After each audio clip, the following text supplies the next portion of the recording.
banyaknya kenikmatan yang Allah berikan kepada kita. Allah berikan kita kemudahan yang paling besar, yakni Allah berikan nikmat iman. Nikmat Islam, dan nikmat di atas sunnah Rasulullah sallallahu alaihi wasallam. Kalau antum perhatikan hari ini, dari pertama nikmat iman. Coba kalau kita tanya, lebih banyak orang beriman atau yang kafir? Yang kafir lebih banyak, Pak. Yang kafir lebih banyak. Dan Allah tabaraka wa taala memberikan kepada kita nikmat sehingga kita mau beriman. Sehingga kita dipilih di antara sekian banyak makhluknya, Allah pilih kita. Allahu Akbar, ini nikmat yang sangat besar. Ya.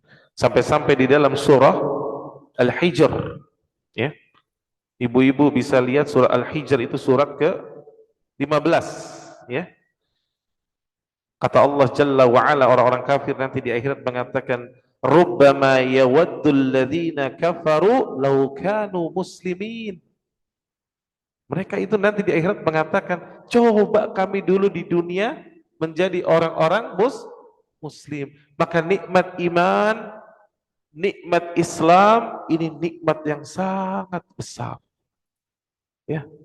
Namun anehnya di akhir zaman ini betapa banyak ada orang mengatakan kalau orang muslim itu orang yang terbelakang, kan gitu.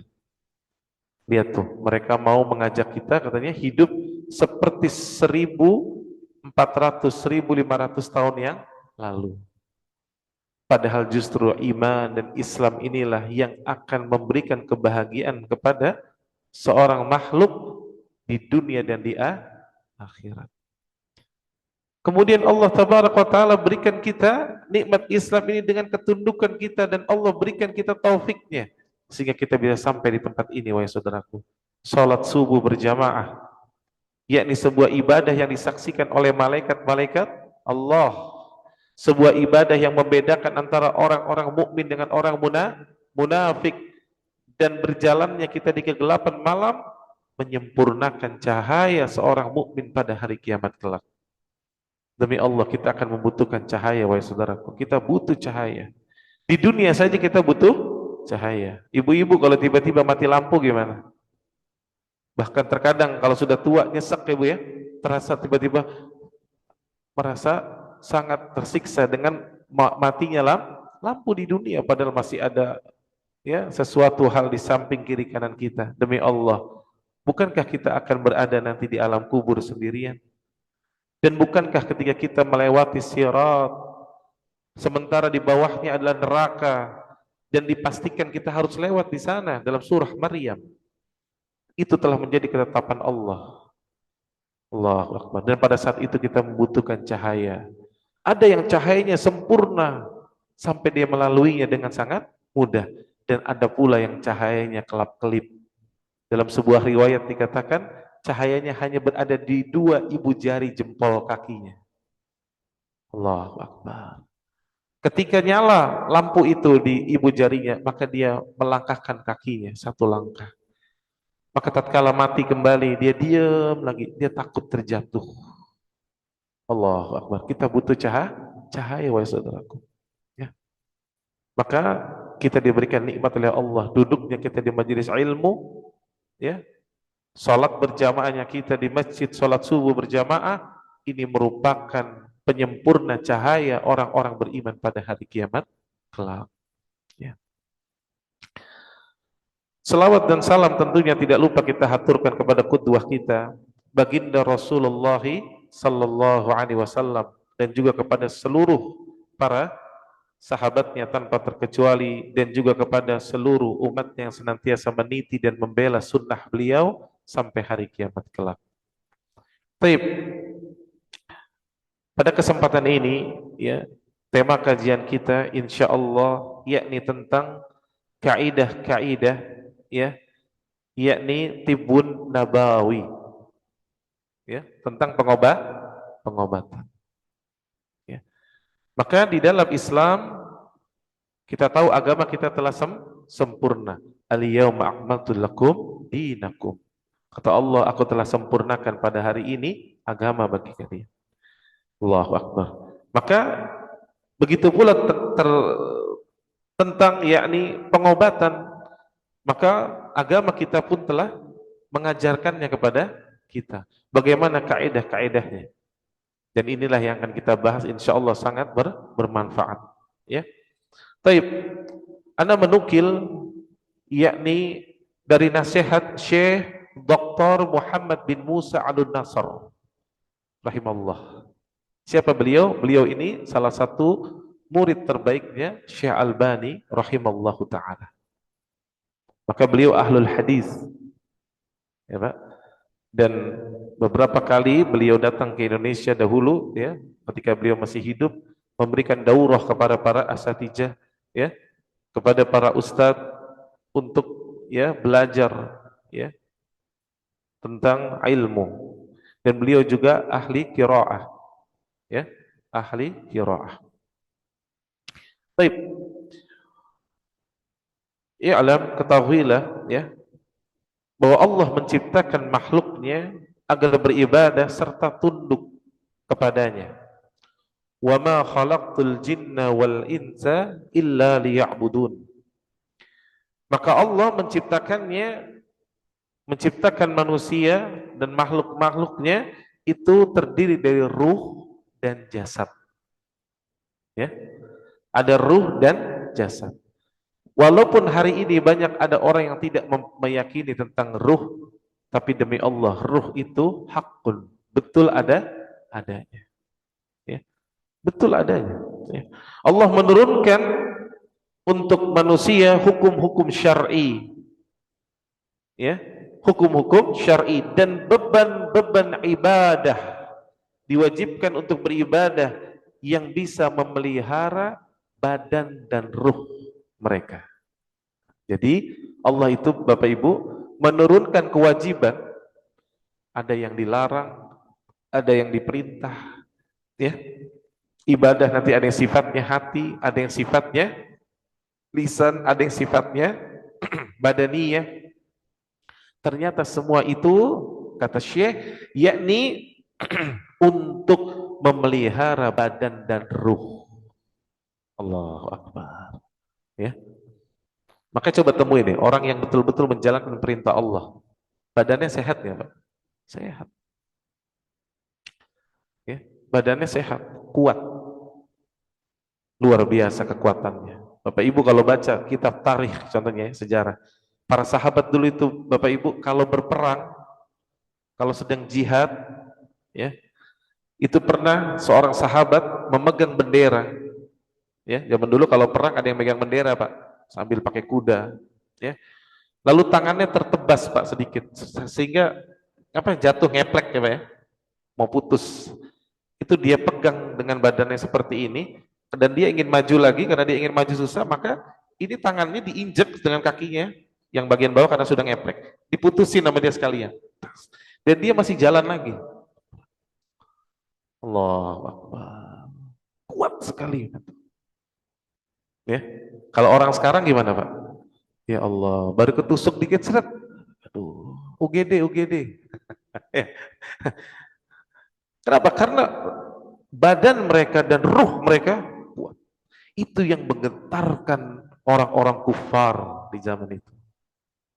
Kalau Bapak baca kitab tarikh, makanya Pak, Ibu, kenapa Bapak Ibu tahu nggak? Kenapa Barat sampai hari ini, Pak, selalu membuat konspirasi untuk memusuhi Islam? Selalu berusaha untuk meliberalisasi kaum muslimin.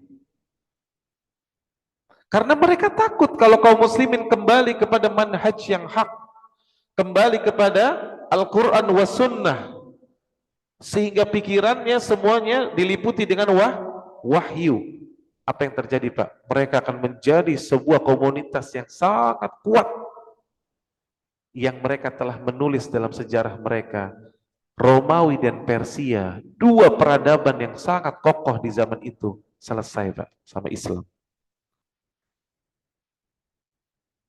Islam pernah membuka Syam dan sampai kepada Cordova.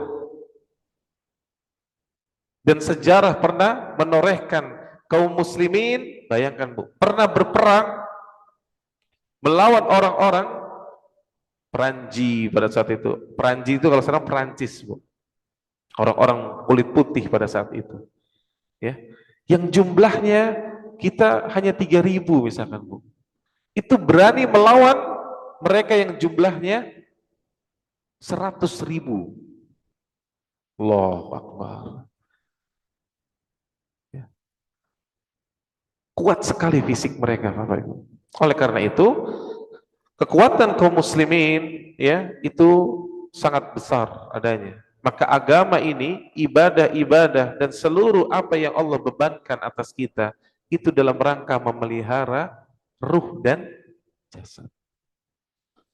Maka Allah juga telah mengeluarkan untuk mereka, yaitu untuk kita makanan-makanan yang baik agar kesehatan badan kita tetap terjaga. Ya, Allah berfirman dalam Al-Quran, Bapak Ibu buka surat Al-Baqarah, surat 2 ayat 172.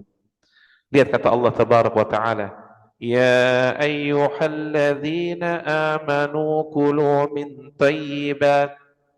Coba, yang pertama Allah katakan, hai orang-orang yang beriman, dipanggil orang-orang beriman. Bagaimana? Makanlah kata Allah. Kulu, makanlah yang baik-baik yang kami berikan kepadamu. Disuruh makan yang thayyib. Ma razaqnakum waskurullaha in kuntum iyyahu ta'budun. Ya. Ini surah Al-Baqarah, ya ayat 172. Disuruh makan makanan yang baik yang telah kami rezekikan kepadamu dan bersyukurlah. Apa makna bersyukur di situ, Bu? Bertauhidlah. Karena lawan syukur adalah kufur. Maka setelah kita memakan makanan yang baik, tauhidkanlah Allah, itu maksudnya. Tauhidkanlah Allah jika kamu betul-betul menyembah kepadanya, ya. Kamu menyembah Allahu Jalla wa Ala. Jadi di sini uniknya kata para mufassirin, Pak, ayat ini menjelaskan orang-orang beriman itu disuruh makan dulu makanan yang baik.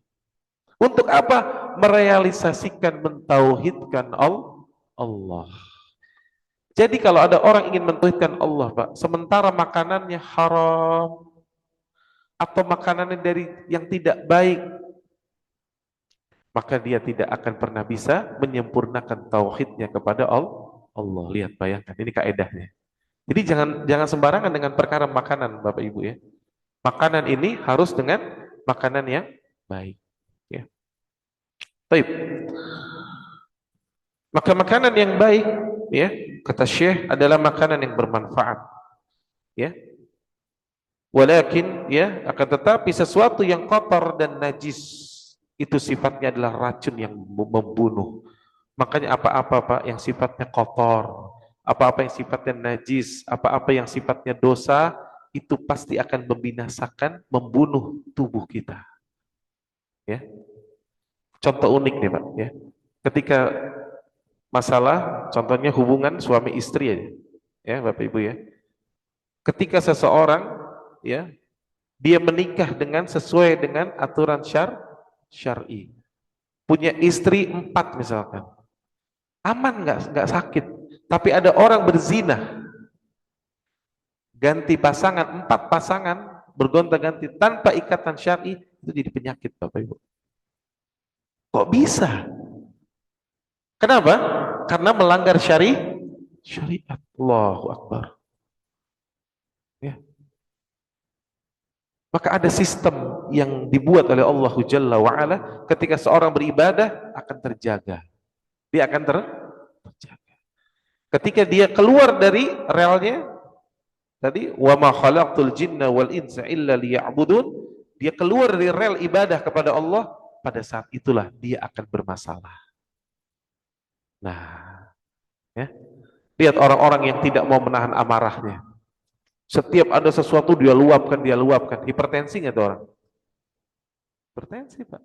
Sederhana aja hipertensi. Ya. Tapi ketika seseorang mudah memaafkan, ya, Allah perintahkan kita mudah memaafkan. Nabi SAW pun orang yang mudah memaafkan. Kita ikuti Al-Quran dan Sunnah, sehat nggak, Pak? Sehat. Itu loh, itu hal yang sangat kecil. Ya. Maka Syekh mengatakan setiap yang berbau kotor, najis, dosa itu merupakan racun yang akan membunuhmu. Ya. Oleh karena itu, Allah menghalalkan untuk manusia apa yang baik dan mengharamkan apa-apa yang buruk. Mana dalil? Ibu bisa buka dalam surah Al-A'raf, surat ke-7, ayat 157. Kata Allah Tabaraka wa Ta'ala, "Wa yuhillul lahumut thayyibat wa yuharrimu 'alaihimul khaba'ith." Ya. Dan Allah menghalalkan apa-apa yang baik bagi kalian, segala apapun yang baik. Dan yang Allah haramkan itu segala sesuatu yang buruk, khaba'ith. Makanya Bapak Ibu sekalian, ketika sesuatu itu mengandung kebaikan dan disepakati oleh manusia sendiri, Bu, itu baik, pasti itu Allah halalkan, itu kaidahnya, Bu. Tapi kalau sudah Allah haramkan, demi Allah, pasti di situ banyak keburukan. Nah, ya. Contoh sederhana, Bapak, yang diperdebatkan tapi sebetulnya sudah jelas hukumnya. Salah satunya adalah rokok, misalnya. Saya katakan Bapak Ibu ya, saya tidak memusuhi ahli hisab orang yang merokok. Tapi kita doakan semoga Allah berikan dia taufik untuk berhenti dari merokok. Dan rokok ini Bapak Ibu, silakan cek, tidak ada satupun manfaatnya. Tidak ada manfaat satupun. Coba Bapak Ibu pernah lihat bungkus rokok Pak? Kandungannya apa tulisannya? Nikotin sekian persen, apalagi tar ya, tar, terus apalagi itu ya. Lalu ada tulisan di bungkusnya, merokok membunuhmu. Rokoknya saja sudah ngaku kan Pak? Merokok membunuhmu. Sementara Allah katakan, wala taqtulu anfusakum, dan jangan kalian membunuh diri-diri kalian. Haram. Maka orang yang merokok sama saja dia sedang membunuh dirinya secara perlahan-lahan. Walaupun ada orang mengatakan itu buktinya orang merokok nggak mati. Ya memang mati itu kaedahnya adalah sudah Allah tentukan ajal seseorang, tapi artinya proses dia ingin membunuh, merusak dirinya. Tidak ada, makanya orang merokok Bapak Ibu, coba lihat orang merokok itu nggak mungkin merokok itu harus tangan kanan, nggak ada. Betul nggak? Karena itu fitrahnya Pak. Kalau kita tahu fitrah kebaikan kan, lihat kalau orang yang fitrahnya masih hidup, contoh makan. Antum kalau makan coba, pasti gimana? Pakai tangan kanan, kan gitu ya? Aib bagi kita makan ngambil pakai tangan kiri. Tapi kalau ngerokok, ada orang ngerokok pakai tangan kiri, ada yang negor, merokok pakai tangan kanan, jangan pakai tangan kiri. Nggak ada Pak. Ya. Kemudian tidak ada orang merokok sambil baca bismillah, ambil rokok nyalain bismillah. Ada nggak? Rokok aja deh. Itu bukti bukan kebaikan. Ya. Selesai rokoknya selesai, biasanya rokok diapain Bu? Diinjek-injek, dibuang, dihinakan. Ya. Dan rokok ini uniknya Pak, bagi para perokok yang pernah saya tanyakan, di mana tempat merokok paling enak? Kata mereka di kamar mandi. Makanya sampai-sampai di toilet dimanapun, di pesawat aja sampai tertulis no smoking. Kenapa? Karena banyak orang karena sangat asik ngerokok di tapi Bapak kalau saya kasih durian mau saking yang paling enak, bisa nggak makan dalam toilet? Bisa. Tapi rokok cocok di toilet. Kenapa Pak? Satu spesies Pak. Ya. Nah, sama-sama sesuatu yang kotor, sama-sama sesuatu yang yang mengharamkan. Ya. Maka dalam Islam Bapak Ibu memang tidak tertulis semuanya, karena ada seorang nih yang pemikirannya sempit, dia mengatakan kan rokok nggak diharamkan, mana di dalam Al-Quran rokok haram? Nggak ada. Tapi yang ada Allah memberikan kaedahnya tadi. Apa kata Allah Tabaraka wa Ta'ala tadi dalam surah Al-A'raf ayat 157, dalam potongan ayat tersebut, di tengah-tengah ayat, itu ayatnya panjang Bapak Ibu. Di tengah ayat Allah katakan wa yuhillul lahumut thayyibat, dan Allah halalkan apa-apa yang baik, wa yuharrimu alaihimul khaba'ith, dan Allah mengharamkan apa-apa yang buruk bagimu. Dan itu semua termasuk khaba'ith. Nah, cuman kita Bapak yang sudah diberikan oleh Allah taufik dan hidayah, kalau masih ada saudara kita yang merokok, ingat tadi saya katakan, jangan dimusuhi. Jangan disudutkan, tapi doakan dan kita nasihati dengan baik. Kita katakan ya akhi, semoga Allah ya berikan engkau taufik bisa berhenti merokok ya, biar antum makin sehat, umur antum biar panjang. Sampaikan dengan baik, lemah lembut, Pak. Bukan dengan mencaci maki. Karena ahlu sunnah itu hobinya mendoakan saudaranya. Ya, baik. Kemudian beliau melanjutkan, maka termasuk di antara tujuan yang terbesar diutusnya Rasulullah sallallahu alaihi wasallam, yakni Nabi kita Muhammad sallallahu alaihi wasallam, yakni orang yang paling menginginkan kebaikan, Bapak Ibu. Jadi Nabi itu orang yang paling menginginkan kebaikan buat kita. Orang yang paling memberikan kasih sayang kepada makhluk Allah Jalla wa'ala, khususnya kepada umat ini. Ya, dan Allah telah abadikan di dalam firman-Nya di dalam surat At-Taubah ayat ke hampir terakhir 128, ya, ayat terakhir, ya, dua ayat terakhir sebelum, ya, artinya dua ayat yang terakhir dalam surat At-Taubah. Laqad ja'akum rasulun min anfusikum azizun 'alaihi ma 'anittum harisun 'alaikum bil mu'minina raufur rahim. Sesungguhnya kata Allah telah datang kepadamu rasul dari kaummu sendiri, ya. Berat rasanya olehnya penderitaan, kalau engkau menderita tuh berat rasanya Nabi itu, ya Allah, ya. Dan sangat menginginkan kebaikan, itu keimanan, keselamatan bagimu, dan amat sangat belas kasih beliau terhadap orang-orang beriman, ya. Maka dari sini kaidahnya kata beliau, maka Nabi SAW, seluruh petunjuk Nabi SAW ingin untuk kebaikan kita. Dan Nabi sangat berat, Pak, kalau melihat kita menderita. Ya. Maka dari sini kita bisa memahami bahwa beliau, ya, Shallallahu Alaihi Wasallam, tidak meninggalkan, maksudnya tidak meninggalkan sekecil apapun kebaikan kecuali beliau telah tunjukkan kepada kita. Ma baqiya syai'un, enggak tersisa sedikit pun. Enggak tersisa sedikit pun. Ya. Dan tidak membiarkan satu kejelekan pun juga kecuali beliau peringatkan kepada kita, ya. Maka termasuk dalam masalah ini, ya, kata beliau, yakni anjuran, ya, Nabi Shallallahu Alaihi Wasallam kepada umat ini dengan sesuatu yang bisa menjaga kesehatan mereka, menjaga badan mereka, ya, agar jauh dan mencegah dari penyakit badan dan ruh. Nah, ini yang perlu kita pahami, Bapak Ibu. Pengobatan dalam Islam itu harus tetap mencakup dua perkara tadi, Pak. Pertama badan dan ruh. Adapun orang-orang kufar, orang-orang kafir, Pak, sibuknya kalau ngobatin apa yang disibukin, Pak? Cuman badan. Nah, ini yang kurang, Pak. Jadi kalau dalam Islam yang ingin berobat dengan baik dan sempurna harus badan dengan ruh. Badannya harus dijaga, ruhnya harus di-maintain. Ini yang harus dilakukan, ya.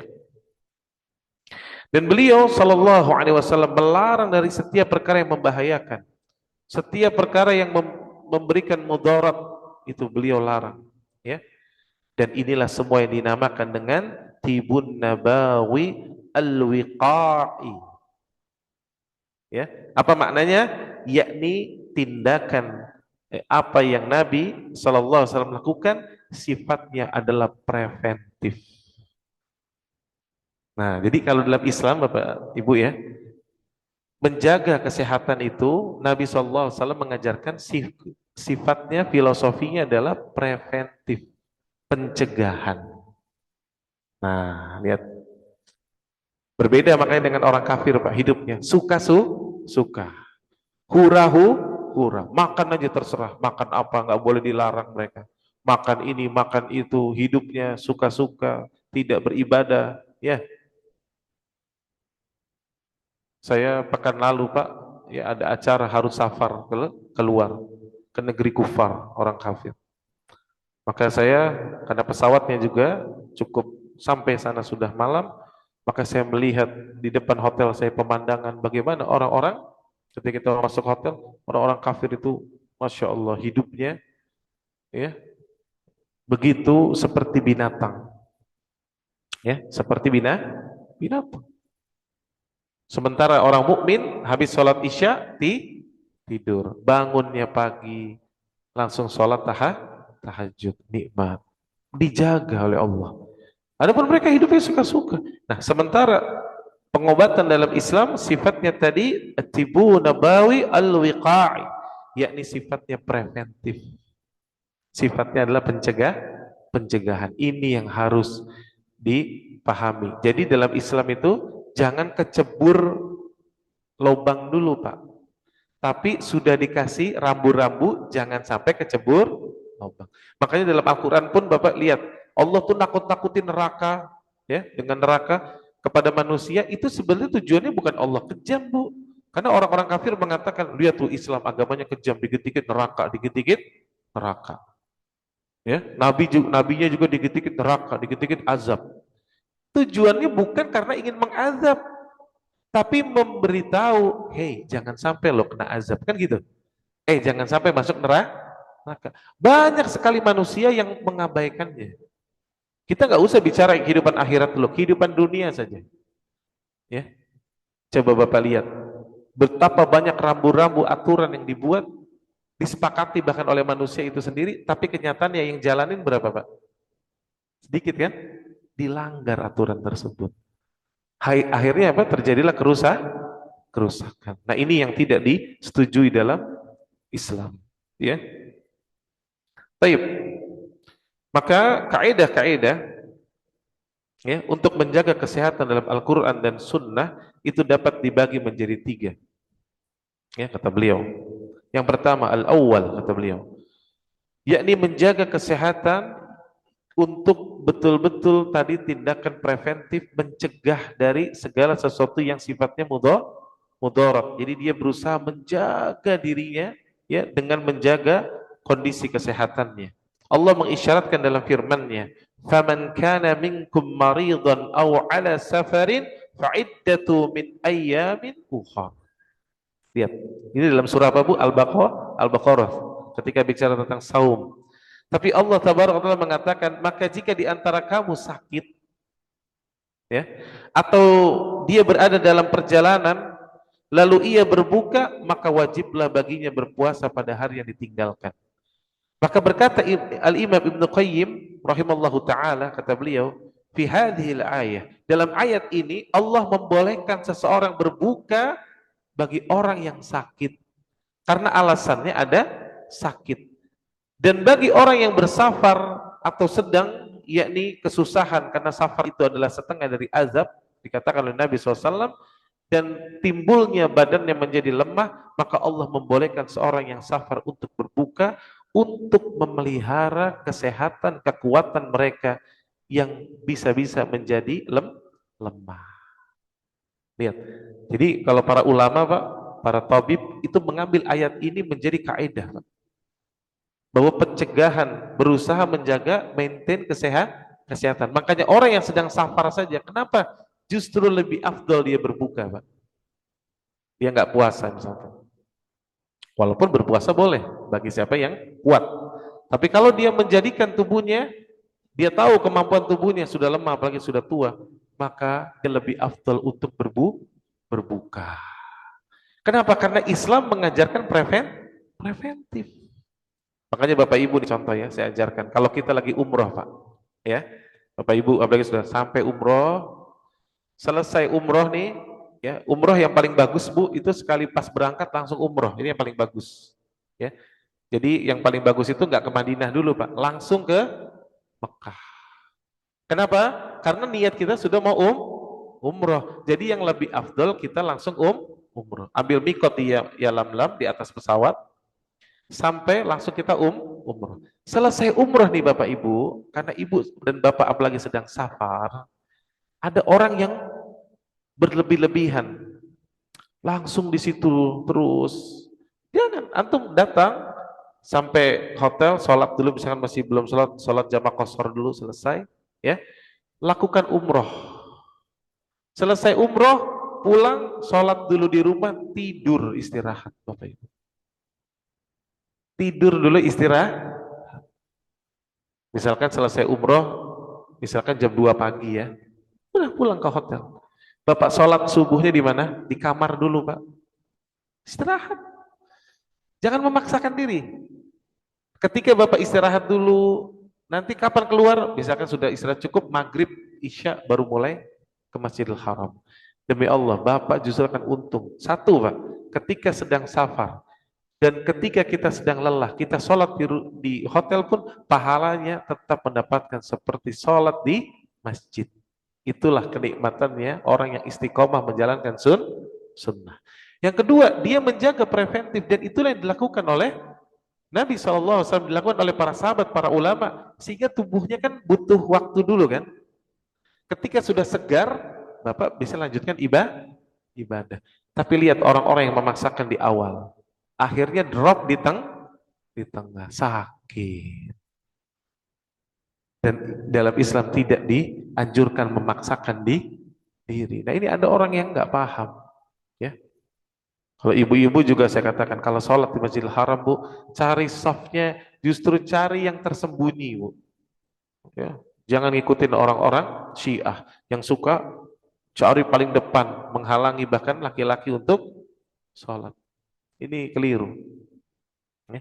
Maka ibu-ibu, ya, apalagi fisiknya ibu-ibu lebih lemah dari laki-laki, maka jangan memaksakan diri. Ya. Jangan memaksakan diri. Setelah umroh, tenang dulu, ya. Inilah ada tindakan preventif, ya, dalam Islam. Kemudian yang kedua, menjaga diri dari hal-hal yang membahayakan, kata Syekh.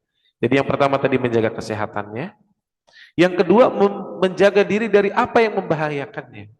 Apa dalilnya? Beliau membawakan firman Allah dalam surat An-Nisa, surat 4 ayat 43. Ya, tentang tayamum di sini, Bu. Wa in kuntum marada aw ala safarin aw jaa ahadun minkum minal gha'id aw lamastumun nisaa falam tajidu ma'an fatayammamu sa'idan tayyiba. Kata Allah tabaraka wa taala, dan jika kamu sakit atau sedang dalam safar atau kembali dari tempat buang air atau kamu telah menyentuh perempuan, artinya berjima dengan istri, ya. Kemudian kamu nggak dapat air, maka bertayamumlah dengan tanah yang baik, ya. Jadi kalau kita lagi sakit, Pak, ya. Yang kedua dalam safar, ya, yang dalam safar sulit tidak menemukan air, ya, atau kembali dari tempat buang air atau setelah menyentuh berjima dengan istri, kemudian nggak dapat air, tayamum. Dalam ayat ini, Pak, Allah membolehkan orang yang sakit menggunakan debu yang suci dan tidak menggunakan air, ya, demi menjaga apa, Pak? Menjaga dirinya dari bahaya.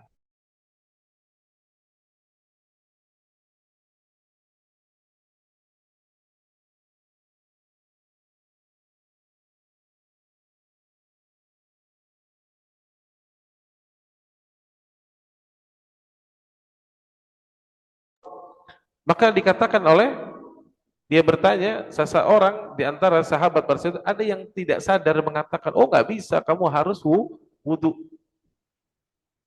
kamu tetap harus mandi, karena dia sebelumnya ternyata sempat berjima. Maka mandilah orang tersebut, Pak. Lalu wafat, mati. Kata Nabi SAW, sungguh orang ini yang memfatwakan tadi seperti itu, dia telah membunuh saudaranya. Nggak boleh. Cukup dia tayamum. Cukup dia tayamum. Apalagi sedang sakit. Di sini menjelaskan, kata Syekh, bahwa Islam mengajarkan yakni agar seseorang menghindari dari perkara yang bermudarat. Ya, kaidahnya demikian. Kemudian yang ketiga, yakni membuang zat-zat yang rusak dalam tubuh kita.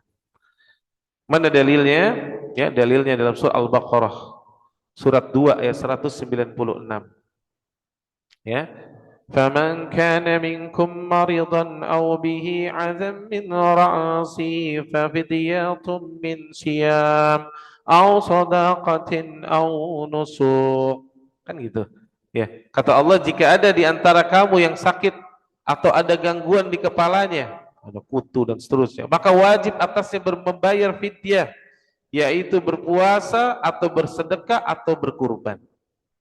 Lihat.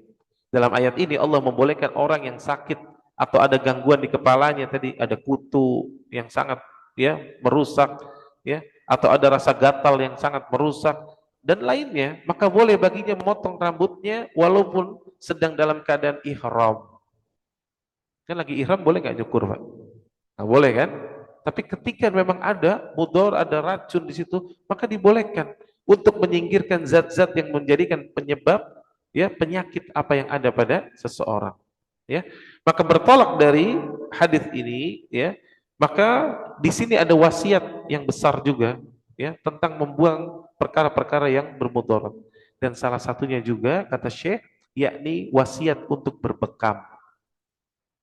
Ya, ketika Nabi SAW mi'raj, naik ke langit yang tinggi, langit yang ketujuh, maka beliau diperintahkan oleh para malaikat untuk berhijamah, berbekam.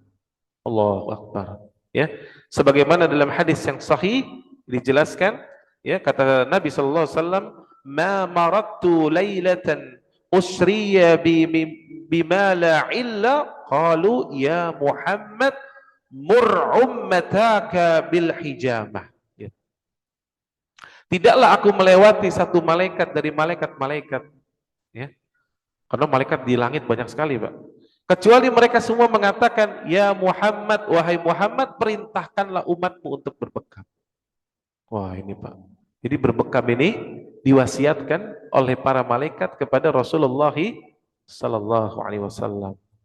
Maka berbekam ini sangat bagus sekali. Kenapa? Membuang sesuatu yang mudarat, yang kotor. Ya. Dan di dalam hadis yang lain, dalam riwayat Muslim, ya, kata Nabi sallallahu alaihi wasallam, "Idza kana shifa'u fi syai'in fa fi thalath." Apabila obat itu ada pada sesuatu, maka tentu ada pada 3 perkara. Syartati min jami wal lu'qati asalin wa kayyati nari wa unhiya an kahyi. Ya, kata Nabi SAW, yaitu yang pertama goresan dari pisau bekam. Ya, zaman dulu pakai pisau, Pak. Kita sudah ada jarum sekarang. Ya. Kemudian ada yakni jilatan madu. Artinya madu yang asli, ya. Dan pengobatan yang terakhir adalah kai, yaitu besi yang dipanaskan, ditusukkan di tempat-tempat yang direkomendasikan. Namun kai ini kata Nabi, dan aku dilarang dari kai, kata Nabi sallallahu alaihi wasallam, ya. Makanya beliau mengatakan wa unhiya an al-kai, aku dilarang atas kai. Ya, kenapa Bu kai itu dilarang? Ya, padahal efektif, ya.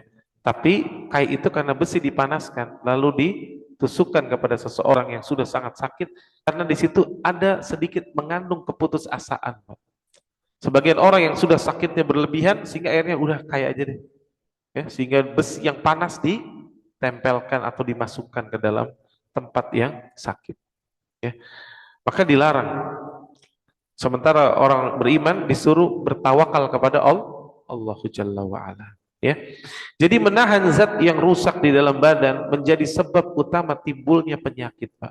Timbulnya penyakit-penyakit ganas, ya. Saya punya kawan Bu, ya, itu sering dulu sakit kepala. Jadi sakit kepalanya luar biasa, sampai tiap hari minum bodrek, pasti Pak. Pasti minum, bisa 2 kali bahkan. Sakitnya luar biasa kepalanya. Maka ketika dia berjumpa dengan saya, akhirnya saya nasihatkan, akhirnya saya terapi hijamah. Saya bekam. Kepalanya saya bekam. Bapak Ibu perlu ketahui, kalau udah usia tua, apalagi kalau bisa pernah dibekam kepalanya, Pak. Sekali setidaknya. 1 di sini, 1 di sini. Nabi SAW melakukan 2 titik.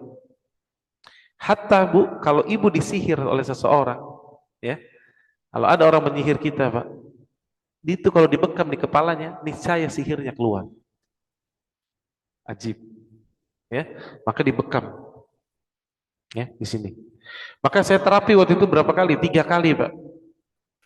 Alhamdulillah, sampai hari ini nggak pernah sakit kepala lagi, Pak. Sampai hari ini nggak pernah sakit kepala lagi. Allahu Akbar. Ya. Maka berbekam ini bagus sekali, ya. Dan Nabi syariatkan, ya, khususnya, ya, yakni di tanggal 17, ya, 17, 19, 21, ya. Namun yang paling afdol di 17. Kenapa? Karena ada saum ayamul bid. Saum itu mengeluarkan dulu, Pak. Ya. Orang yang sedang saum itu penelitiannya, Pak, tubuhnya memakan sel kankernya sendiri. Setiap kita ini punya sel kanker, Pak, tapi ada yang jumlahnya masih normal. Nah, orang yang sampai terkena kanker baik di organ-organ tubuhnya atau di sel-sel tubuhnya, itu disebabkan jumlahnya sudah di luar kadar normal. Nah, maka orang yang sedang saum, pertama dia akan mengeluarkan toksin, melakukan detoks tubuhnya, dan membunuh sel-sel kankernya sendiri yang berjumlah berlebihan, dan setelah itu tanggal 17-nya, maka proses hijamah dikeluarkan. Ya. Dan hijamah ini, ya, ini luar biasanya bedanya Bapak Ibu dengan teknik pengobatan lainnya, yakni berbekam ini ada titik-titik yang Nabi ajarkan, maka hijamah itu akan menstimulus kerja stem cell dalam tubuh kita sendiri. Stem cell ini namanya sel punca. Sel yang akan menjadikan sel ini bisa menjadi apapun yang dibutuhkan oleh tubuh kita. Namanya tuh sel punca. Apa bahasanya yang lebih enak ya? Sel punca ini ya, karena saya di bidang kesehatan juga Bapak Ibu, tapi sel punca ini adalah cikal bakalnya gitu, Pak. Jadi kalau ditaruh di sini dia bisa ngidupin ini. Kalau ditaruh di sini dia bisa membantu ini gitu loh kira-kira. Makanya sekarang banyak terapi stem cell namanya. Ya. Nah, stem cell yang paling bagus bukan dari luar, dari tubuh kita sendiri. Namanya autologus. Jadi dari diri sendiri untuk diri sendiri. Nah, uniknya ternyata penelitian terbaru ketika seseorang melakukan bekam, tubuhnya akan terstimulus membuat stem cell, mengeluarkan stem cell ke titik organ itu berhubungan. Misalkan titik sini ya Pak ya. Ini 73 penyakit kata Nabi SAW di punuk kita nih. Ya, makanya orang kalau punuknya dipukul bisa pingsan, Pak. Ini pusat syaraf di sini nih, ya. Nah, maka ketika dia diambil dari titik itu, dia akan berhubungan nanti dengan organ-organ yang ada. Misalkan diambil titik bagian tengah, ke bawah, ke kiri sedikit, berhubungan dengan jantung. Nah, ketika dia dibekam di titik itu, maka tubuhnya akan mengeluarkan terstimulus stem cell, memperbaiki juga sel-sel jantung yang rusak. Allahu Akbar. Ya, makanya orang yang sering berbekam, Mbak, biasanya di tempat bekamnya saja itu tumbuh bulu biasanya. Menandakan bahwa sel-sel stem selnya pun aktif, makanya jadi lebih subur di titik itu. Itu fakta, coba silahkan cek orang-orang yang berbekam. Ya. Maka saya sangat menyarankan sekali, ini pengobatan dari Nabi SAW itu berbekam. Setidaknya Pak, sebulan sekali. Tapi berprakteklah bekam yang sesuai dengan aturan yang benar. Nih, apa salah satunya Bapak? Saya sarankan Bapak, Ibu beli alat bekam untuk keluarga sendiri. Itu yang pertama. Jangan gonta-ganti alat. Ya. Jadi Bapak misalkan sama istri, sama anak udah punya alat sendiri nih. Atau bahkan Bapak sama istri aja berdua. Anak sendiri lagi nanti. Itu beli. Dan alat bekam nggak mahal, Pak. Itu satu set sudah sama pulpennya ya, sama jarum-jarumnya. Itu mungkin hari ini yang ukuran sedang mungkin hanya sekitar 300-400 ribu ya. Dan itu bisa dipakai, saya sendiri pakai Pak, itu bisa sampai 5 sampai 7 tahun. Lama pakainya ya, nggak habis-habis ya. Nah, nanti kapan lagi kita atur nanti ya Pak Nanang ya. Insya Allah kita praktek bekam. Bagi yang betul-betul berminat, saya akan ajarkan berbekam. Bagaimana cara bekam yang benar. Karena sebagian ada yang salah tanggap, Pak. Bapak mungkin pernah lihat ada orang bekam sebadanan penuh di bekam. Pak, banyak titik bukan berarti benar, Pak. Ya, ingat kita melakukan sesuatu itu bukan banyaknya, tapi kualitas. Nah, kualitas yang paling terbaik titik-titik yang ditunjukkan oleh pertama oleh Nabi Shallallahu Alaihi Wasallam, kedua oleh para tabib yang memang sudah berpengalaman dan sudah memahami titik-titik mana yang penting. Bukan, wah yang penting banyak Ustadz, semuanya dibekam. Ada yang seperti itu, ya. Maka ini tidak dibenarkan, ya. Maka kita ambil titik-titik yang cukup dan orang yang baru pertama kali bekam kita berikan 3 titik saja pertama agar tubuhnya merasa nyaman. Dan nanti Bapak Ibu bisa rasakan, yang sudah pernah berbekam akan merasakan tubuhnya jauh lebih enak. Kenapa? Karena kotoran-kotorannya, mudaratnya telah dikeluarkan. Nah, dan uniknya bekam itu, Pak, ketika sudah selesai racunnya keluar, ya, dia berhenti sendiri. Jadi nggak perlu khawatir, ya, nggak perlu khawatir, ya. Khususnya juga orang-orang yang hipertensi, saya katakan, berbekamlah. Itu akan menstabilkan tekanan darah akan lebih baik. Ya. Karena ketika seseorang ya darah tinggi itu karena bergejolaknya banyak kotoran-kotoran sehingga tekanan darahnya menjadi tidak stabil. Ya. Baik. Kemudian beliau melanjutkan lagi, ya. Maka apabila tekanan yakni darah apabila darah ya tekanannya naik ya kemudian mani telah memuncak tidak tersalurkan ini akan menjadi mudarat yang sangat besar ya di situ juga makanya ada dalam Islam kenapa ada kaidah ada air seni ada buang air besar ada seseorang kentut ada seseorang muntah ada seseorang bersin ada seseorang mengantuk sehingga harus tertidur ada waktunya seorang lapar dan ada waktunya haus maksud saya dan itu semua ternyata apa yang ditahan mengakibatkan penyakit kalau tidak ditunaikan dengan baik. Nah, jadi sebenarnya hidup ini mengikuti tadi pola ibadah yang Allah syariatkan dan apa-apa yang Allah halalkan dan jauhi dari apa-apa yang Allah haramkan. Ya, maka dia akan sehat. Dia akan sehat. Ya. Baik. Kemudian penyakit yang dijelaskan dalam Al-Quran itu ada dua macam, Bapak Ibu. Yang pertama yakni penyakit hati. Ini yang paling berat. Ya. Dan yang kedua adalah penyakit badan. Ya. Lihat para ulama membagi Pak, yang paling utama justru penyakit hati dulu. Betapa banyak tubuh-tubuh yang kecil, tubuh-tubuh yang mungil Pak. Tapi hatinya kuat. Kuat gak dia Pak? Kuat. Kita akan diperlihatkan ada orang yang cacat, ada orang yang misalkan ya matanya sudah buta atau kakinya satunya pincang. Ya Allah, tapi masih dia terus bisa melakukan banyak kebaikan. Apa yang membuatnya? Kesehatan hatinya baik. Tapi ada orang ya, tubuhnya kuat, ininya kuat, tapi hatinya lemah, dia akan jadi orang yang lemah. Ya. Maka yang pertama adalah penyakit hati, yang kedua baru penyakit badan. Nah, penyakit hati ini dibagi dua lagi, Pak. Kata Ibnu Qayyim. Apa itu? Yang pertama, penyakit syubhat. Nah, di hati itu ada penyakit syubhat. Apa syubhat itu? Ragu-ragu. Ini ragu ini bahaya, Pak. Penyakit yang membahayakan. Apa tuh ragu-ragu, Pak? Was-was. Nah, coba, ya kan? Bapak Ibu perhatikan orang yang diberi kena penyakit was-was itu, aduh, tadi ini gimana ya? Oh ini gini. Ntar kalau anak saya gimana? Was-was terus. Apapun tuh was-was dia. Dan itu mendatangkan akhirnya nanti merusak badan dia. Jadi awalnya apa? Suka was-was, syubhat. Makanya kenapa Bu? Orang yang belajar agama dengan benar, tauhidnya lurus, akidahnya di atas akidah yang sahih, sebagaimana Rasulullah SAW, maka dia menjadi pribadi yang kokoh. Kenapa? Gak was-was, tenang hidupnya, berani menghadapi apapun, gak jadi penakut, berani. Dia punya harapan yang jelas yaitu surga. Dia punya harapan di akhirat ada Allah. Orang yang kokoh, tidak ada syubhat, enak. Coba Pak kalau kena syubhat, kita nggak usah perkara yang besar dulu, yang ragu. Kencing, Bapak tahu kencing ya? Orang kalau dikasih syubhat Pak nggak enak Pak. Ini udah kencing Bapak nih. Ya, tadi kok rasanya kayak ada yang netes lagi nih. Balik lagi dia ke kamar mandi, buka lagi, gitu kan? Cuci lagi, ya Allah. Ada yang bahkan dibuka, dilihatin tuh celana dalamnya. Itu netes nggak tadi? Ada yang sampai seperti itu Pak. Bahkan ada yang menciumnya. Tadi kena gak nih? Was-was. Subhan. Kasihan.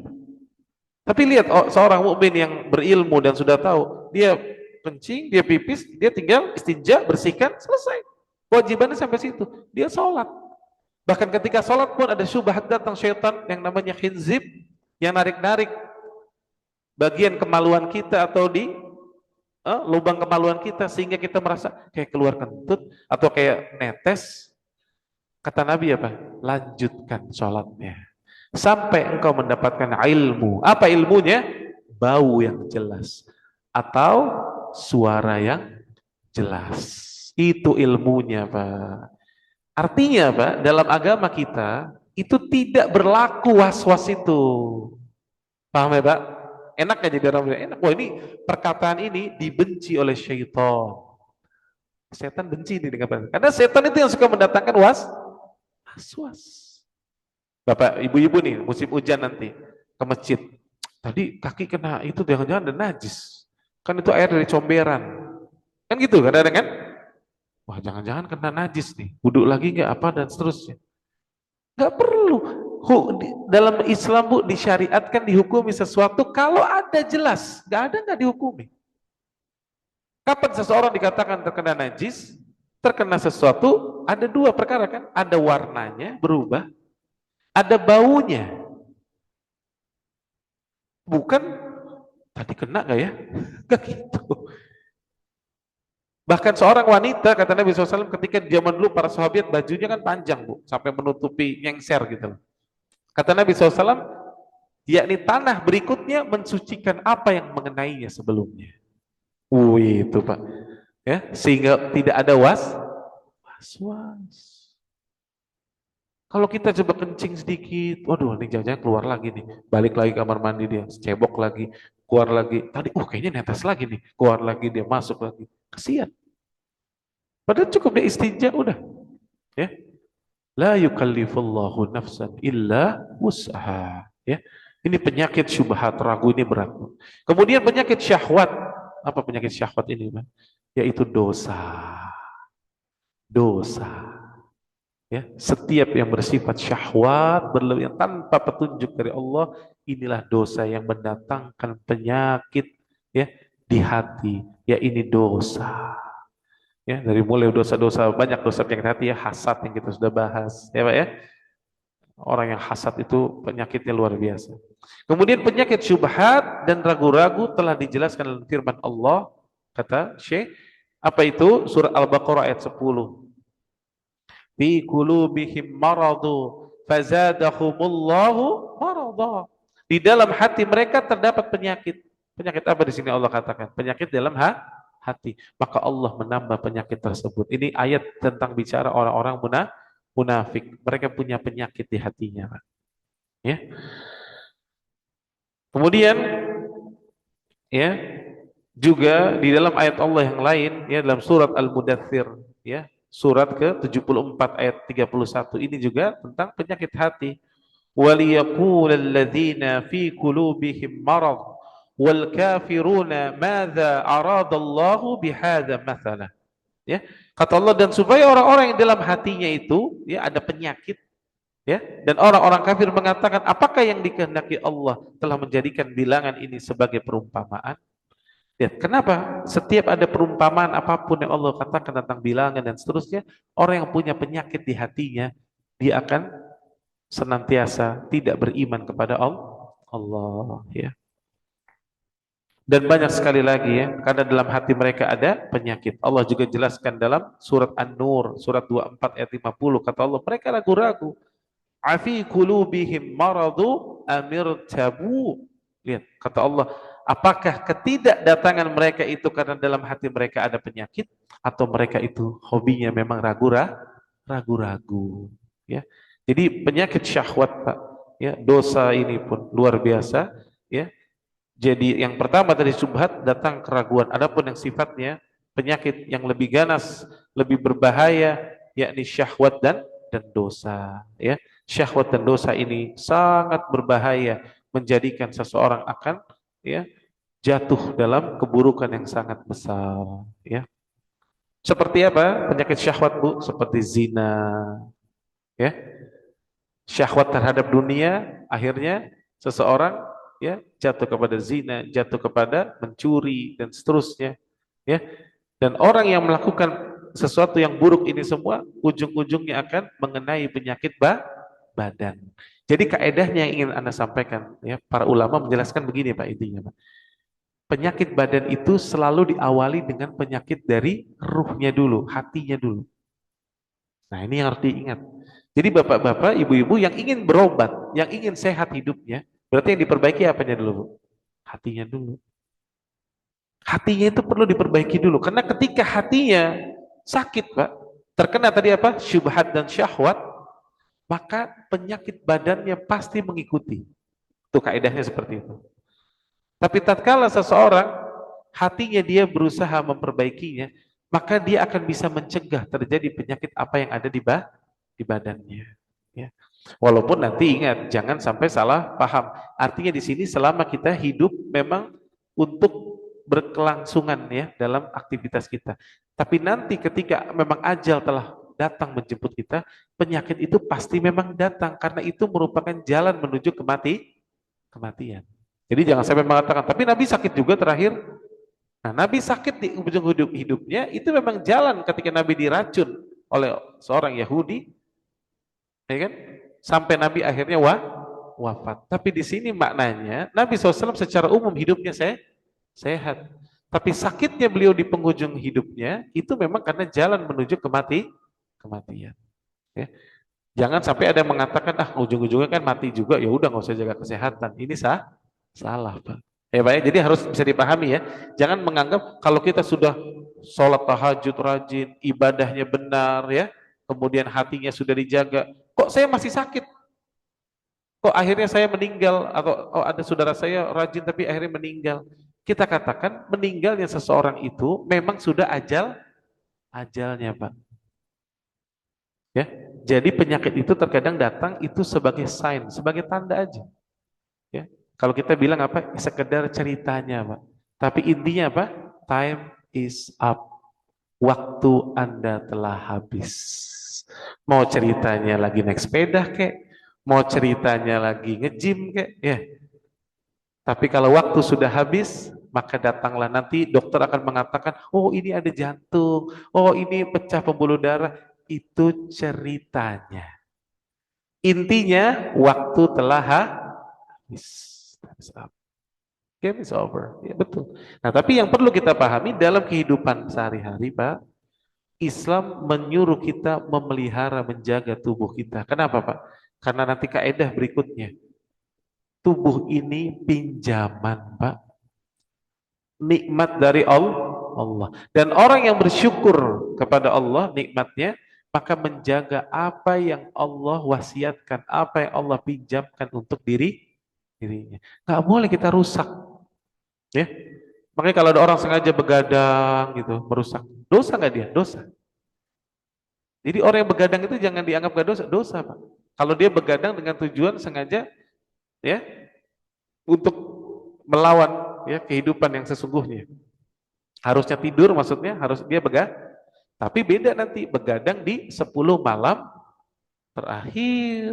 Kenapa? Ada perintah dari Allah dan Rasulnya. Maka itu tidak akan menjadi mudarat bagi seseorang. Allah akan jaga dia. Demikian. Ya. Maka penyakit badan pun kata Syekh ada dua. Yang pertama, penyakit badan bersifat fitrah. Bersifat fitrah. Seperti apa? Seperti rasa lapar, seperti rasa lelah, membutuhkan pikiran, penelitian dan pengalaman dan percobaan, kata beliau. Maka itu ya, demikian juga kata beliau, itulah pengobatan untuk umat manusia seluruhnya. Nabi Shallallahu Alaihi Wasallam telah datang membawa pengobatan terhadap penyakit ruh maupun badan. Dan beliau memerintahkan umatnya dengan hal-hal yang bisa untuk menjaga badannya karena keselamatan agamanya terdapat pada kesehatan badannya. Dan Nabi Shallallahu Alaihi Wasallam telah bersabda dalam hadis yang sahih, kata Nabi, al-mu'minul qawiyu khairu wa ahabbu ilallah. Mukmin yang lebih kuat, mukmin yang kuat itu lebih baik dan lebih dicintai oleh Allah. Lihat nih kaidahnya. Jadi kita harus rajin, Pak, untuk menjaga kesehatan, rajin untuk olahraga. Kenapa? Karena Allah cinta sama mukmin yang kuat. Ya.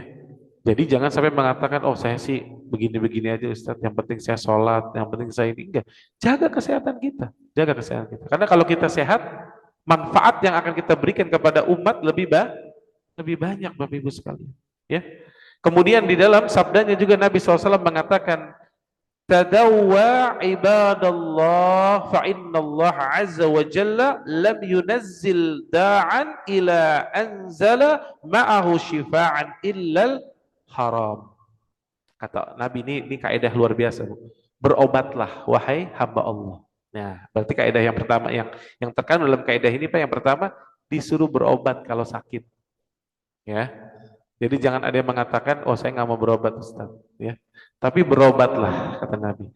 Karena sesungguhnya Allah tidak menurunkan satu penyakit kecuali Allah turunkan juga penawarnya obatnya. Jadi setiap penyakit pasti ada obat, cuman yang jadi masalah ada yang tahu dan ada yang tidak tahu. Gimana untuk cari tahu? Fas'alu ahla dzikri in kuntum la ta'lamun. Tanya kepada ahlinya. Siapa ahlinya? Ada dokter, ada tabib, ada sinse, ya. Selama tidak bertentangan. Karena kenapa?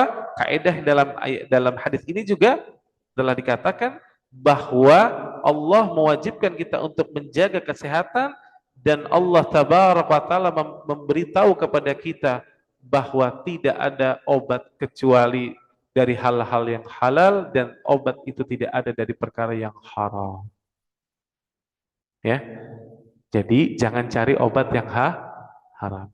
Apa contohnya Pak? Ada orang sampai makan apa? Makan ular, darah ular. Haram. Nggak boleh. Ya. Oh ini buat obat ini, obat itu. Enggak. Karena agama kita melarang. Dan Allah nggak mungkin membuat obat dari sesuatu yang haram. Maka ambillah dari hal-hal yang sifatnya baik, ya, yang halal. Dan semua penyakit tadi ada obatnya, kecuali apa? Mati. Betul. Mati udah nggak ada obatnya. Karena itu adalah takdir yang harus kita temui setiap dari kita. Kullu nafsin dha'iqatul maut, ya. Maka itu yang harus kita pahami, ya. Kemudian dalam hadis yang sahih lagi dikatakan, kata Nabi, nikmatani maghmudun fihima katsirun minan nas. Ada dua nikmat yang banyak manusia tertipu atas keduanya. Apa itu? As-sihhatu wal farq. Sehat dan waktu luang. Maka sehat di sini banyak disia-siakan. Ya. Apa termasuk menyia-nyiakan kesehatan, Pak? Yakni tidak menjaga kesehatannya dengan cara apa? Makan berlebihan. Tidur berlebihan. Itu termasuk orang yang menyia-nyiakan kesehatan. Nah, lihat Syekh memberikan nasihat. Betul nggak? Contoh nih, ibu dan bapak sekarang ke aktivitasnya apa, Pak? Kalau cuma duduk ke kantor, ya hari ini nggak banyak aktivitas fisik, artinya makannya pun harusnya sesuai dengan kebutuhan. Cukup 2 suap, 3 suap, cukup. Jangan pergi ke pondok selera, makannya 2, semua dipesan, lontong sayur pesan, lupis pesan, bubur kampiun pesan. Ya Allah, kerjanya cuma duduk, ngobrol-ngobrol, itulah yang jadi penyakit, Pak. Jadi penyakit itu sederhana. Jadi tubuh kita itu sebetulnya sistemnya sudah bagus. Jadi kalau orang yang sadar diri, Pak, kita nih ngapain pekerjaan kita? Kalau Bapak memang aktivitas, coba lihat orang yang jadi kuli bangunan contohnya. Kenapa dia sehat-sehat aja padahal makannya sampai 2 piring? Karena dia kerja, Pak. Ada di zaman ini bahkan ada yang berlebihan juga saya katakan. Jelek-jelekin mie misalnya. Jangan makan mie. Sebenarnya bukan masalah mie-nya. Buktinya orang Jepang, orang Korea. Makan mie sehat kan? Kenapa? Dia kerja, Pak. Gitu. Lah sekarang sama. Bapak mau makan apapun yang Allah halalkan. Selama itu halal ya, makan. Tapi jangan berlebihan. Itu loh konsepnya. Sederhana. Kemudian tadi setelah makanannya baik, Pak. Makanannya sehat sesuai dengan kaidah. Hatinya dijaga. Lalu racun-racunnya kita keluarkan. Kita berbekam setiap bulan. Sehat insya Allah. Nah ini masjid ini Ya, maksudnya jamaah di sini coba juga kerjasama dengan apa namanya pusat darah, bisa mengadakan acara donor darah itu bagus Pak Nanang. Ya, coba dikoordinir. Nanti datang tuh petugas yang ke sini. Saya kasih tahu ya Pak, orang yang memberi yang donor darah itu dapat pahalanya banyak Pak. Kalau orang yang ngerti ya. Apa Pak pahalanya Pak? Ini yang kebaikannya ya. Yang pertama Pak, orang yang donor darah, kalau Bapak mau tahu, itu banyak yang salah paham ketika donor, dia menganggap darahnya kurang, turun jumlahnya. Padahal enggak. Tubuh kita memiliki sistem cairan tubuh yang sangat canggih. Ketika darahnya diambil, Bapak Ibu, maka tubuh kita di pinggir pembuluh darah kita itu sudah ada sistem osmotik yang sangat canggih, maka seluruh cairan tubuh akan masuk ke dalamnya. Maka darah kita jumlahnya tetap sama, tapi menjadi lebih encer. Makanya kenapa kalau habis donor nggak boleh langsung bangun kan? Kenapa tubuh lagi berusaha menstabilkan posisi darahnya supaya keencerannya sudah rata, sudah homogen. Nah pertanyaannya Pak, yang kental sama yang encer lebih gampang mana di pompa Pak? Encer. Itu logika sederhananya ya Pak ya. Yang encer. Makanya kenapa orang yang donor darah itu rata-rata sehat-sehat Pak? Coba beliau. Kulitnya bersih-bersih nanti. Apa dampaknya kenapa kulitnya bisa bersih Pak? Ketika orang donor, darahnya keluar ya, maka tubuhnya akan ngasih tahu alarmnya Pak. Sum-sum tulang belakang kita akan terstimulus memproduksi sel darah merah baru. Nah, ketika diganti dengan sel darah merah baru, otomatis mengikat oksigennya jadi lebih baik. Ya, karena yang membawa oksigen dalam tubuh kita ini kan sel darah merah kita, Pak. Dia membawa oksigen, makanya istilahnya kita suka cek namanya hemoglobin HB.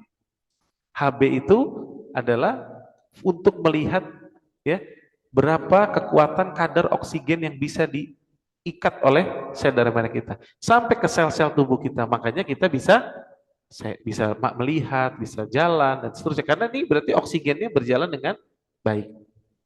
Nah, sekarang Bapak bayangkan Pak, ketika sel darah merahnya baru, mobil baru sama mobil tua lebih enak mana larinya Pak? Mobil baru. Begitulah orang yang suka donor. Makanya jadi lebih sehat, kulitnya bisa lebih bersih. Ya, itu Bu. Jadi donor darah. Kemudian yang ketiga, dari sisi tentang ukhrawi ya, kita menolong seseorang. Darah satu kantong itu Pak setidaknya dibagi menjadi 3 komponen. Trombosit, sel darah merah, pekat, sama plasma. Berarti Bapak membantu 3 manusia.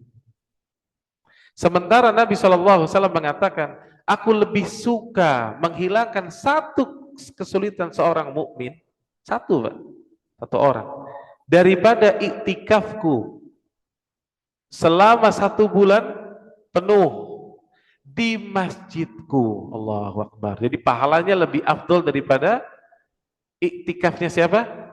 Bukan iktikafnya saya Pak, yang iktikaf Rasulullah SAW. Berapa lama Pak? 1 bulan. Di mana Pak? Masjid Nabawi. Allahu Akbar. Itu pahalanya Pak. Dan kalau darah kita tadi diolah menjadi 3 komponen, lalu menolong 3 orang, berarti dapat 3 kali lipat dari pahala yang demikian. Allahu Akbar. Tapi tadi kalau niatnya karena Allah. Ya. Maka tolong tuh. Donor tuh bagus. Ya. Kalau zaman dulu nggak ada donor, makanya orang-orang zaman dulu pengobatannya namanya fasdu. Ya, pasti Bapak ada yang tahu ya, di fasdu, Pak. Fasdu itu sama donor sebenarnya mirip.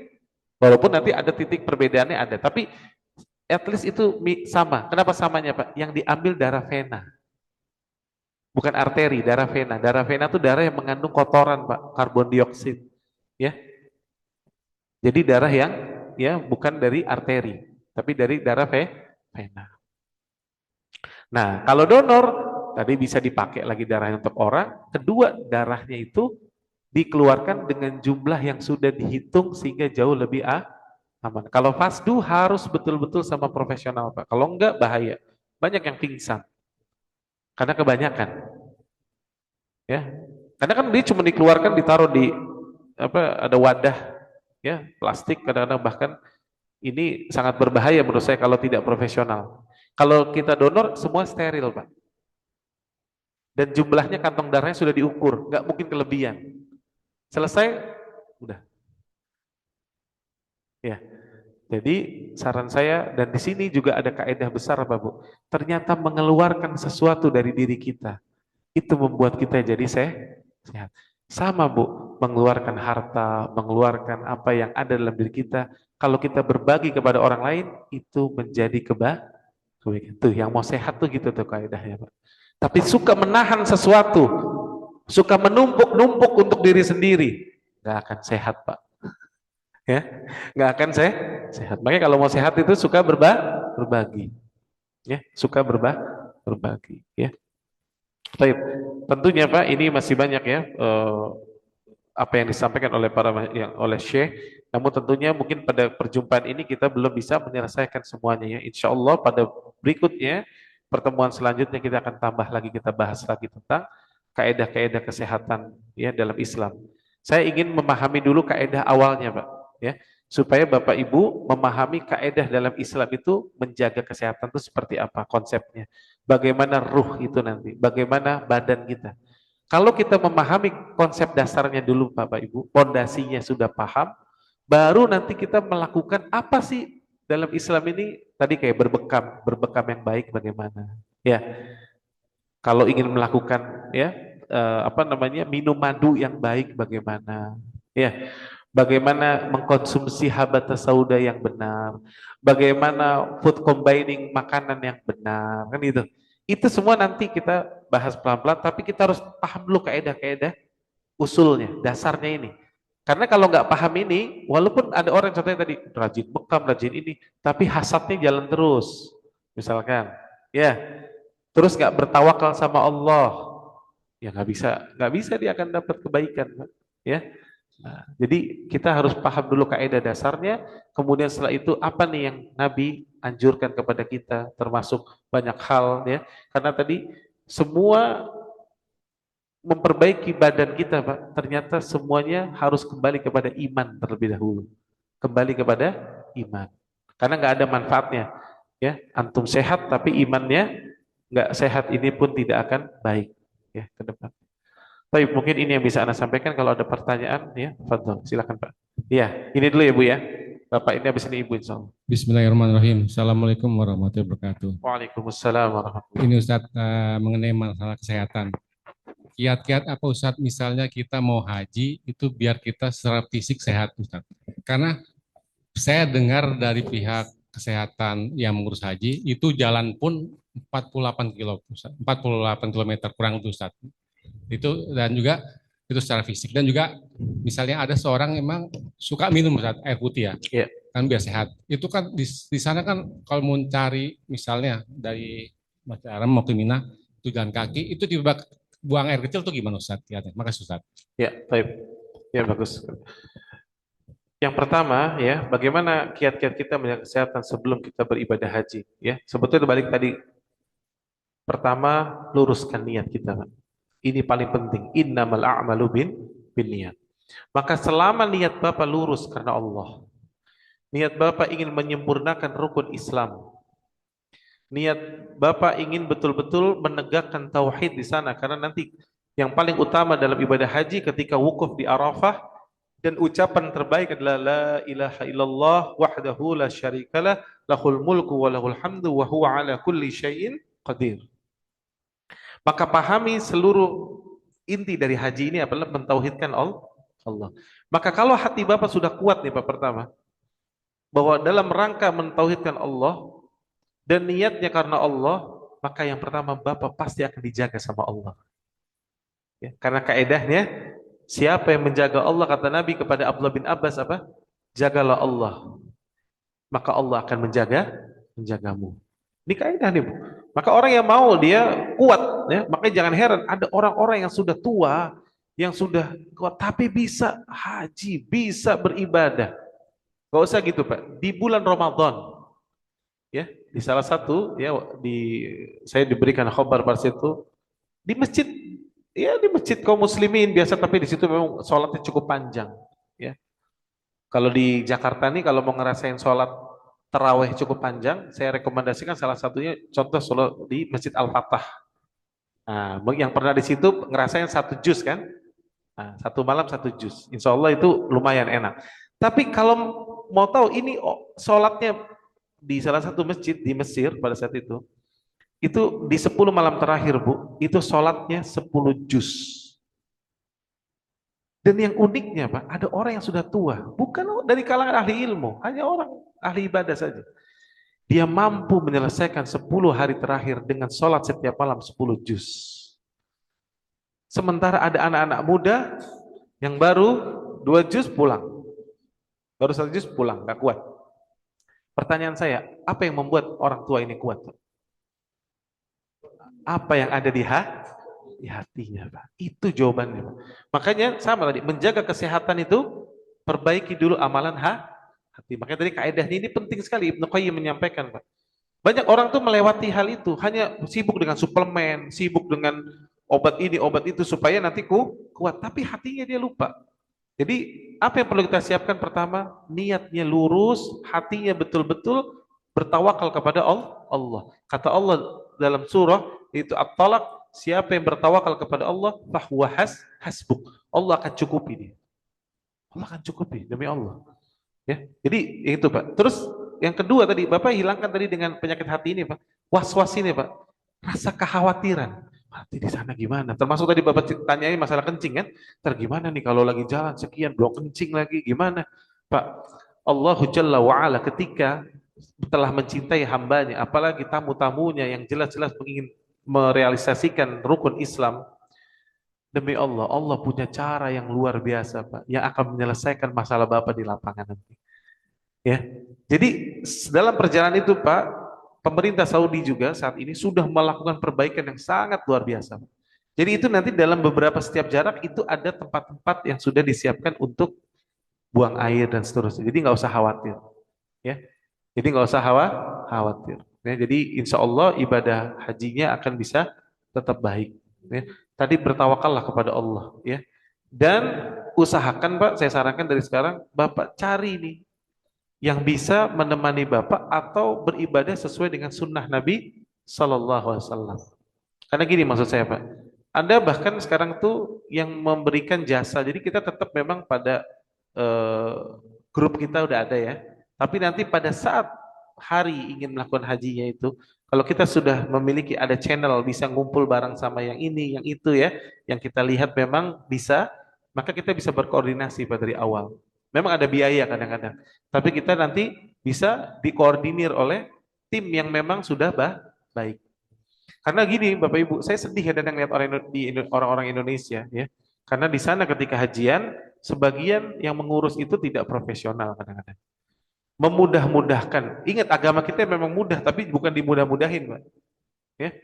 Sebagian ada yang udah nggak apa-apa gini aja, udah nggak apa-apa gitu aja, gitu. Padahal rukun-rukunnya, syarat-syaratnya terkadang bisa menjadi rusak.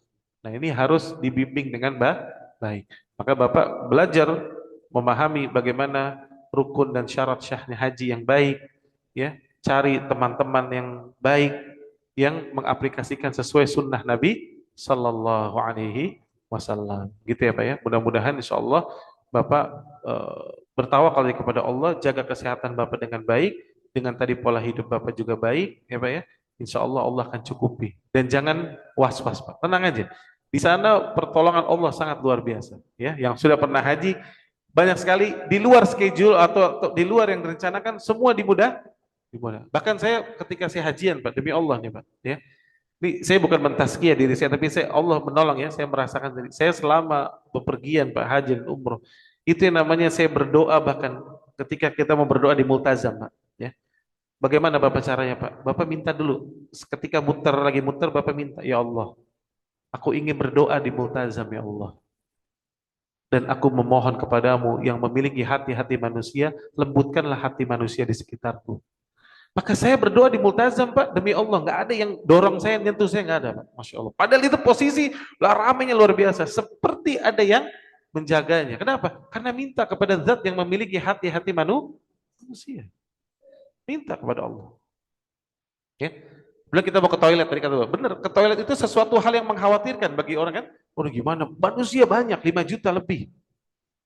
Tapi alhamdulillah Pak, selama saya hajian Pak, saya ke kamar mandi nggak pernah antri Pak. Itu masya Allahnya Pak. Saya juga bingung tuh. Setiap mau kamar mandi ada tiba-tiba. Kamar mandi ada, kamar mandi ada. Bahkan ketika di Musdalifah, ya itu manusia semua berada di padang pasir seperti itu. Saya begitu mudahnya bisa mandi, ya, bisa ya bersuci dengan baik, bisa melakukan sholat sampai matahari terbit. Ya, maka bertawakallah kepada Allah. Ketika haji itu Pak, Allah ingin memperlihatkan kita lihat manusia tuh banyak. Siapa yang nolong antum? Nggak ada. Kecuali Allah. Manusia sama ketika itu. Ya, maka ambil pelajaran. Jangan lagi meletakkan saya kan gini, saya begini, saya begitu, saya punya ini, saya punya. Kita nggak ada mas, kita Abdullah hamba Allah. Tapi Ibu silakan Bu. Assalamualaikum warahmatullahi wabarakatuh. Waalaikumsalam. Mohon maaf Pak, saya mau bertanya. Tadi kan Bapak di pertama itu ya mengenai darah tinggi. Kalau saya kebenaran saya golongan darahnya O dan saya darahnya rendah. Iya. Kalau setiap saya kemana-mana nggak pernah Pak yang normal gitu loh. Iya. Tapi dokter mengatakan tidak apa-apa. Dia bilang nggak apa-apa Ti, kamu baik-baik aja kok gitu loh. Terus saya bicara sama Pak Ustadz, kata Pak Ustadz, Ibu di Beckham aja gitu. Saya sudah melakukan Beckham. Alhamdulillah, walaupun tidak sering Pak, Iya. karena itu anjuran Ustadz. Iya nggak usah sering. Yang saya mau tanyakan, saya khawatir gitu loh Pak, kalau darah serendah itu karena banyak yang saya datang, misalnya dokter ini kan setahun sekali itu ada Pak. Medical check up. Iya medical check up. Iya. Nah itu selalu rendah, nggak pernah saya. Nah, Bu, mohon maaf, saya ingin klarifikasi dulu. Ibu maksud darah rendah itu HB-nya yang rendah atau tekanannya yang rendah? Ini kadang orang Indonesia suka salah paham nih. Yang mana yang rendah maksudnya? Tekanannya. Tekanannya. Iya. Oh iya, bagus. Oke, Iya. bagus. Iya. Berarti tekanannya yang rendah ya, Bu ya. Iya. Jadi tekanan yang normal dikatakan 120/80, tapi Ibu di bawah itu gitu kan? Iya, 195, Oke, 90 bagus. gitu Iya, loh Pak. oh iya, Iya. bagus ya. Nah, jadi gini Bu, yang pertama ya Bu, dalam ilmu kesehatan pun ada kaedah umum, ada kaedah khusus. Nah, ini yang harus dipahami dulu. Banyak orang nggak paham mengeneralisir. Jadi gini, kaedah secara umum, kebanyakan manusia, diambil tarik di garis tengahnya tekanan darah yang normal itu 120/80. Ini kaedah umum nih Pak. Ya. Walaupun nanti ada margin errornya sekian persen. Tetapi ketika seseorang Pak, yang memiliki genetik, yang genetik ini bahasa ilmiahnya Pak, tapi bahasa kita orang beriman Pak, takdir Pak. Saya punya teman Pak, ya, spesialis penyakit dalam, konsultan. Dia belajar sudah sampai Jepang Pak. Tahu nggak Pak? Di akhir hidupnya dia belajar apa tahu nggak Pak? Kata dia gini, Ustadz bener ya, mending kita belajar agama ternyata kata dia. Kenapa? Saya tanya.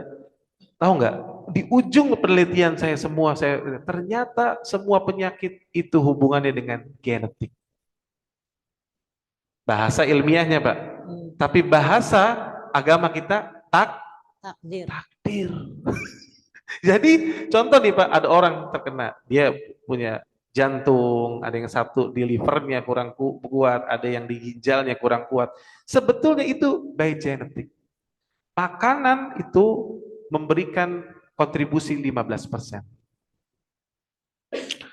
Mental yang paling besar Bu, membuat seorang makin down dan menjadi kuat. Tapi yang jelas penyakit itu ternyata semua telah diatur oleh Yang Maha Kuasa by genetik. Allahu Akbar, lihat Pak. Makanya ketika kita tahu penyakit itu datang dari yang menciptakan, berarti obatnya dari siapa Pak? Yang mencipta. Berarti jawabannya dari yang menciptakan. Ngapain susah-susah? Ya. Makanya kalau ada orang Pak, ya, itu suka terheran-heran. Saya pernah ketika udah lama ya, kira-kira mungkin 15 tahun yang lalu Pak, Ibu. Saya memang masih banyak melakukan waktu itu banyak hal kayak di Aceh waktu terjadi tsunami ya. Saya dulu tuh aktif sekali untuk membantu Palang Merah untuk membuat blood center darurat. Ya. Saya pernah terinfeksi sebuah penyakit yang membuat liver saya pada saat itu berat Bu. Ya. Itu diperiksa di Palu posisinya saya Bu. Saya masih harus nolong ke sana. Saya pergi ke sana berangkat, itu saya memberikan training kepada dokter-dokter di sana. Tapi apa yang terjadi pada saat itu, mereka melihat saya kok agak berbeda gitu. Lalu dia melihat mata saya kuning pada saat itu karena hiperbilirubin sangat tinggi sekali, Pak. Lalu diambil darah saya dicek. Bapak tahu bilirubin saya berapa, Pak? Bilirubin saya pada saat itu, Bu, nilainya sekitar 3.000. Normalnya Bapak tahu Ibu berapa? 40, Pak. Itu 3.000. Sampai saya tanya, udah selesai hasil periksanya berapa bilirubin saya? Belum. Ternyata dia ulang 3 kali. Dia cuma bilang gini, kami bingung kok Bapak bisa diri ya? Ini bilirubin 3.000 harusnya jawab, nggak bisa sadar loh orang tuh. Bisa jawab, kok Bapak bisa diri ya? Oh, saya bilang, oh enggak. Oke, Alhamdulillah. Allah yang membuat saya berdiri. Lihat. Jadi ada kondisi tertentu, kita di luar normal, Bu, tapi kita masih bisa diri loh. Kok bisa? Nah sama ada orang HB, contoh Bu. HB itu begitu juga. Ada orang HB-nya turun sedikit kecelakaan kekurangan darah. HB yang normal kan sekitar 12,5 gram per desiliter. Ketika dia kecelakaan baru sampai 9 dia pingsan loh, itu orang bisa pingsan. Tapi ada orang HB-nya 4 jalan. Kok dia bisa jalan? Kenapa? Karena sudah kronis, Bu. Tubuh melakukan adaptasi. Tapi itu semua dibalik itu namanya pertolongan Allah. Nah, makanya maksud saya gini, Bu. Apa yang Ibu dapati, Allah telah menakdirkan Ibu, yakni tekanan darahnya rendah. Maka selama Ibu menguatkan tadi jiwa Ibu, maka Ibu nggak ada bedanya dengan orang yang tekanan darahnya sama, Bu, 120 per 80. Nggak apa-apa, Ibu 100 itu bagus. Ada orang tekanan darah yang terlalu tinggi, ya, itu juga bahaya, bisa merusak ginjalnya, bisa juga ke jantung. Tapi ketika dia tinggi lagi olahraga, Bapak kira nggak tinggi? Coba Bapak olahraga, itu bisa dicek 150, Pak. 160 bahkan. Tapi kok nggak apa-apa? Yang membedakan adalah apa yang ada dalam hatinya. Nah, oleh karena itu tadi Ibu, balik lagi Bu, nggak apa-apa, insya Allah Ibu nggak usah khawatir. Ibu tetap pola hidup sehat, bertawakallah kepada Allah, ya Bu ya. Karena Ibu tahu tekanan darah Ibu rendah, maka Ibu ya justru jangan sampai punya kesedihan yang berlebihan. Karena kalau rendah, udah gitu ditekan lagi, maka semakin rendah. Ini stabilkan Bu ya. Senantiasa bergantung kepada Allah. Zikir pagi petang jangan lepas, banyak baca Al-Quran. Insya Allah Ibu akan dalam keadaan baik-baik saja. Ya. Jadi dalam keadaan khusus Bu, kondisi tekanan darah seperti itu tidak masalah. Ya. Tapi kalau Ibu mengambil kaidah umum, Ibu kelihatannya nggak normal. Paham ya maksud saya? Jadi jangan melihat itu kaidah khusus itu ya dan kaidah umum itu disamakan, tidak. Ada kondisi-kondisi tertentu seseorang berada dalam kondisi yang khusus, maka dia sebetulnya bisa seperti orang yang normal ya, selama dia menjaga dirinya dengan baik ya. Wallahu a'lam. Terima kasih Pak Ustadz. Terakhir ya.